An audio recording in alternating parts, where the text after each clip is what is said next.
जैसे तारीख पे तारीख होता है ना, ऐसे टैक्स पे टैक्स लग रहा है जैसा अब जी ये अनोखी सी बात है कि जी शादी हॉल्स और बैंक्वेट्स और लॉन्स पे एक बार फिर जो है वो बिल्कुल टैक्स एफबीआर बढ़ा ने दिया। शादी की तकरीबात पर भी टैक्स लगा दिया जनाब। शादी हॉल के मालिकान ने आइंदा तकरीबात पर 10% विदहोल्डिंग टैक्स वसूल करने का ऐलान कर दिया है।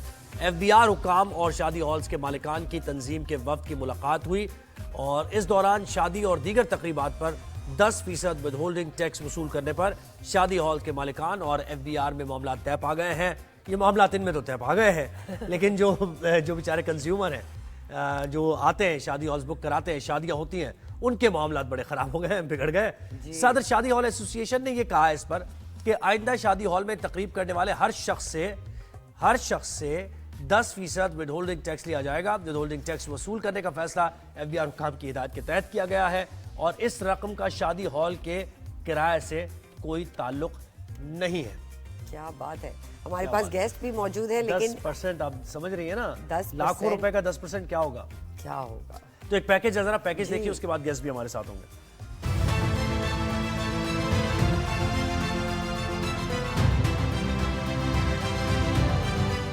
शादी के लड्डू खाने हैं तो जेब मजीद हल्की करना होगी। एफबीआर मुस्तकबिल के दुल्हों को टैक्स रेडार पर ले आया। कराची वालों पर 10% विद होल्डिंग टैक्स लग गया। शादी हॉल्स मालिकान नहीं बल्कि बुकिंग करवाने वालों से वसूल किया जाएगा। शहरियों ने शादी की तकरीबात पर टैक्स को मुस्तरद करते हुए फैसला वापस लेने का मुतालबा कर दिया। पहले इतने पैसे घसीटते हैं, किसी के पास पैसे हैं नहीं है, और फिर अखराजात आपको पता है, खाना इतना महंगा पड़ता है, उस पर भी इतने ज्यादा पैसे लेते हैं लोग, और गरीब आदमी कहाँ से भरेगा। शादी करना तो बवाल बन गया इतना। शादी हाल का टैक्स नाजायज है। पहले गरीब आवाम पे बोझ है, किस तरीके से लोग शादी करते हैं, पहले ही परेशान हाल है, अब ये टैक्स कहाँ से पे करेंगे। गरीब आदमी का खाना ही मुश्किल है, कमाना मुश्किल है, इतनी महंगाई है, तो टैक्स कहाँ से देंगे। शादी हाल में जब टैक्स लगाया तो लोगों के पास काम नहीं, तो लोग कैसे टैक्स अदा करेंगे। सदर शादी हॉल एसोसिएशन ने कहा, विद होल्डिंग टैक्स की रकम का हॉल मालिकान से कोई ताल्लुक नहीं। शहरियों से गुजारिश है कि एफबीआर की पॉलिसी का ख्याल रखें। तो ये समझ मेरी पर्सनली बात नहीं आई कि अगर एफबीआर कह रहे हैं कि शादी हॉल पे टैक्स है, तो हॉल वाले क्यों नहीं दे रहे, जो कंज्यूमर है उनसे क्यों ले ये तो हम पूछेंगे भी, लेकिन देखें ये हमें पता है कि जब पास ऑन कर दिया जाता है, एंड यूजर पर पास ऑन किया जाता है टैक्स यही होता है कि अगर आपके एक्सपेंसेस बढ़ गए, आपके ऊपर हुकूमत डाल रही है, तो आप वही अमाउंट ऐड करते हैं और वो कंज्यूमर पे करता है। लेकिन देखें, अगर कंज्यूमर ये शिकायत तो कर रहे हैं, शादी हॉल बुक कराने वाले शिकायत कर रहे हैं, शादी तो करानी है उन्होंने, कुछ अपने आप को भी रिफॉर्म करना चाहिए ना फिर इस सिलसिले में, कि अगर आप वलीमा और शादी की अगर 2 फंक्शंस होते हैं, आप एक कर लें, मेहंदी आप एक कंबाइन कर लें, घर में कर सकते हैं आप मेहंदी, मतलब तो खुद भी आसान करें ना अपने मामलात को। देखिए वही बात है ना, हमारे डाउरी पे इतने खर्चे हैं, बिल्कुल, वो लिस्ट जो है वो खत्म नहीं होती कि जी हमें ये डिमांड्स हैं, ये है। फिर आप मतलब नॉर्मली इस्लाम में भी एक निकाह है, निकाह आप छोटा सा करें, फैमिली के साथ करें, फिर वलीमे का एक डिनर कर दें। हमारी ख्वाहिशात की लिस्ट शादी को बड़ा मुश्किल बना दिया हमने, और देखिए शादी को मुश्किल बनाने के इस मुआशरे पर भी असरात बड़े खराब पड़ रहे हैं, क्योंकि बहुत से घर ऐसे हम जानते हैं, हमारे सोशल सर्कल में बहुत से घर ऐसे, घराने ऐसे हैं जहाँ बच्चियों की शादियां नहीं हो पा रही हैं, सिर्फ इस वजह से कि माँ बाप के पास पैसे नहीं है कि उनकी शादी कैसे की जाए। बिल्कुल, और ये बहुत बड़ा मसला है सोसाइटी का। बिल्कुल, तो हम अब बात करेंगे। बिल्कुल, हम अब कुछ देर में हमें ज्वाइन करेंगे कराची मैरिज हॉल एसोसिएशन के जनरल सेक्रेटरी है ख्वाजा तारिक साहब, और उनसे ये जानेंगे कि भाई ये शादी हॉल्स पर जो टैक्स लगाया है, या तो इसको ऐसा किया जाता, कोई ऐसा मैकेनिज्म बनाया जाता कि एंड यूजर पर तो चले पड़ेगा ही टैक्स, लेकिन उसको शेयर कर लिया जाता कि शादी हॉल वाले उसको शेयर करेंगे 50%। बिल्कुल, फिर खाने के मामलात होते हैं। अभी ये भी एक चीज है ना सरवत, कि शादी हॉल अगर आपने थोड़ा अच्छा बना दिया है तो वो आर्बिट्रेरी चार्ज करते हैं आप। एक ही लाइन में जो शादी हॉल्स हैं, एक ही इलाके में है, अब वो थोड़ा सा आपने ब्यूटीफाई कर दिया है, उसकी रेनोवेट कर दिया उसको, तो अगर 1.5 लाख रुपए किसी का, तो आपने 3 लाख रुपए कर दिया उसका। बिल्कुल, एक दिन का। बिल्कुल जी। हमारे साथ ख्वाजा तारिक मौजूद हैं, जनरल सेक्रेटरी हैं Karachi marriage hall lawn banquet owner association के। उनसे बात करते हैं। अस्सलाम वालेकुम sir, thank you so much, आपने हमें ज्वाइन किया। ये शादी की तकरीबात पर भी टैक्स लगा दिया गया है, और इसमें 10% विद होल्डिंग टैक्स, ये सिर्फ एंड यूज़र पे ही क्यों है?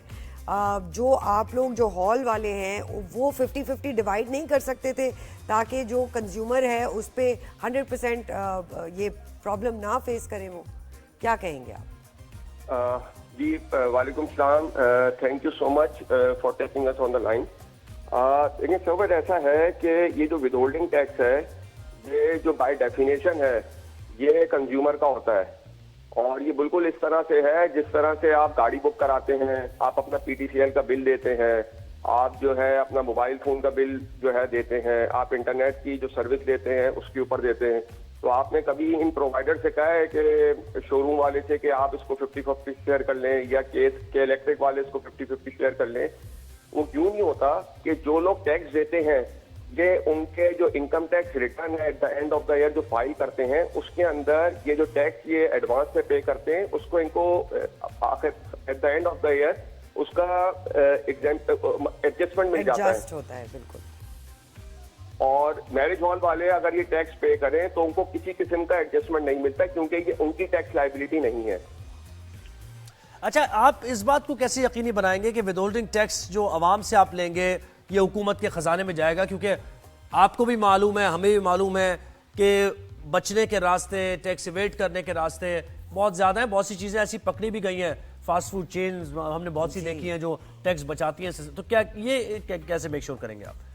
सर देखें, मैं आपको एक बात बताऊं, ये जो टैक्स है ये एक्चुअली 2013 में फर्स्ट टाइम एप्लीकेबल हुआ था, और 2013 से 2021 तक जो है ये टैक्स रहा है फील्ड के अंदर। 2 साल के लिए जो कोविड का पीरियड आया था उसमें गवर्नमेंट ने इसको जो है खत्म कर दिया था, एबॉलिश कर दिया था, और 2023 मार्च के अंदर जो नई गवर्नमेंट आई थी उन्होंने दोबारा इस टैक्स को अप्लाई कर दिया था, इंट्रोड्यूस करा दिया था।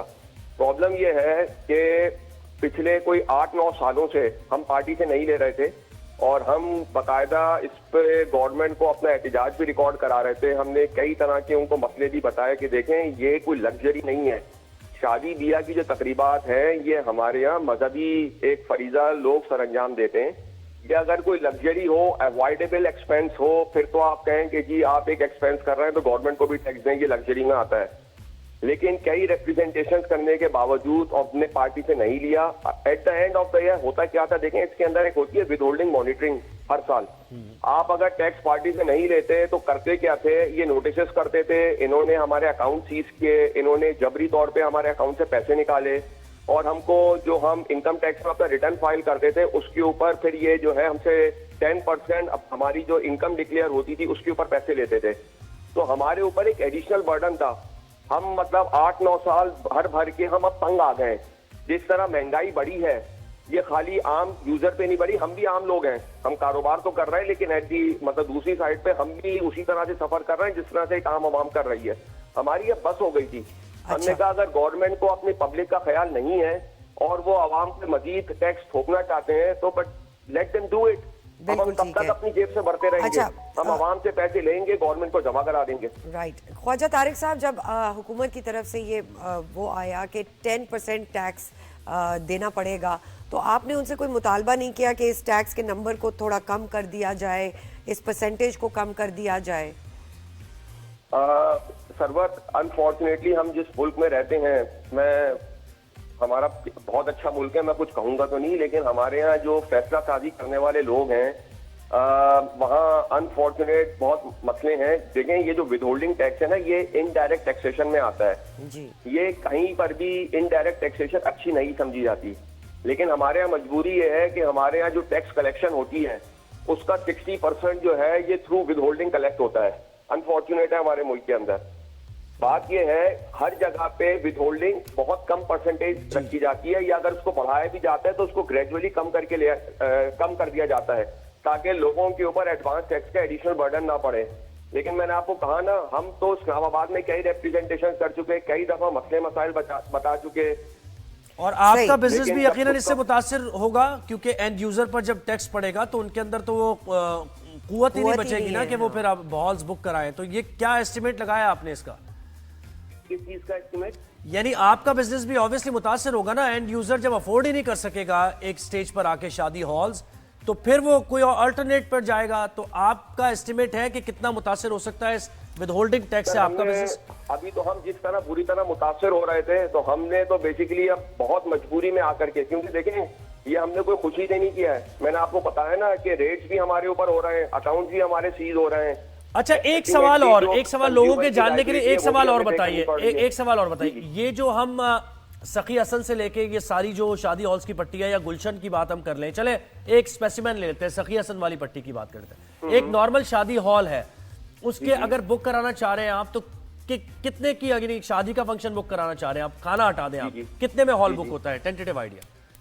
देखिए मैं आपको दो चीजें बताऊं। ये जिस तरह आप एयरलाइन का टिकट बुक कराते हैं ना, आपको कोई पहले से कोई रेट नहीं बता सकता। इट ऑल डिपेंड्स कि आप कितने दिन पहले बुक करा रहे हैं, कौन से महीने का करा रहे हैं, ये सारे रेट्स वेरी करते हैं। चले एक तो महीना आप पहले समझे, आपने बुक on करा average लिया, मैं एक आपको महीना कहूं, पहले बुक हो गया है, एक जनरल 60-70 एस्टिमेट हज़ार अगर रुपए से बताएं। लेकर के 1.5 से 2 लाख रुपए का ऑन एवरेज है मामला। Right. 60-70 हज़ार रुपए से लेकर 1.5 से 2 लाख रुपए। और अगर इस पे ये विदहोल्डिंग टैक्स 10% लग जाए तो ये कहाँ पे जाएगा नंबर? अंदाजा कर लें आप। देखिए आपकी जो बुकिंग अमाउंट होगी उसका, आप मिसाल के तौर पे अगर 60,000 है तो 6,000 रुपए हो जाएगा।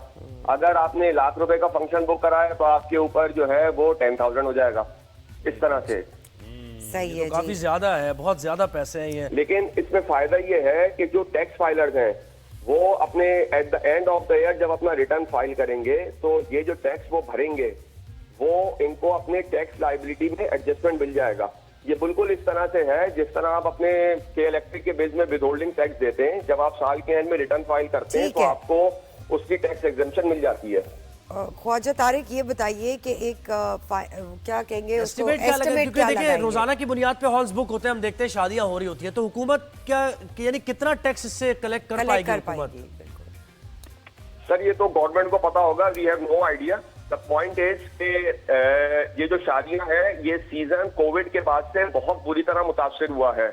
हम तो मतलब जिस तरह पहले हमारे यहाँ 200-225 दिन बुक हो जाया करते थे, इस वक्त हम जो एवरेज पे आ गए वो 120 से 130 दिन के ऊपर आ गए काम के ऊपर। राइट, तो ये ठीक है मसले जी। मसाइल है। बहुत शुक्रिया ख्वाजा तारिक साहब, आपने हमें वक्त दिया और आइडिया लेने की कोशिश की कि भाई कितना है। तो यकीन कीजिए 70-80 तो बता रहे हैं जो हॉल अक्सर बुक बहुत मुश्किल से होते हैं। तो आप 1.5-2 लाख लगा लें तो 1.5-2 लाख का अगर कोई हॉल बुक हो रहा है या 2.5 लाख का हो रहा है तो उस पर 30-40 हज़ार रुपए एक्स्ट्रा फिर आपको पे करने पड़ जाएंगे। Which is a big amount for the ये general बहुत ज्यादा public. अमाउंट है। तो बिल्कुल इस पर देखना जी। पड़ेगा हुकूमत को कि विद होल्डिंग टैक्स अब कब तक कब लगा तक रहेगा और पे रहेगा? करते रहना पड़ेगा। बिल्कुल जी।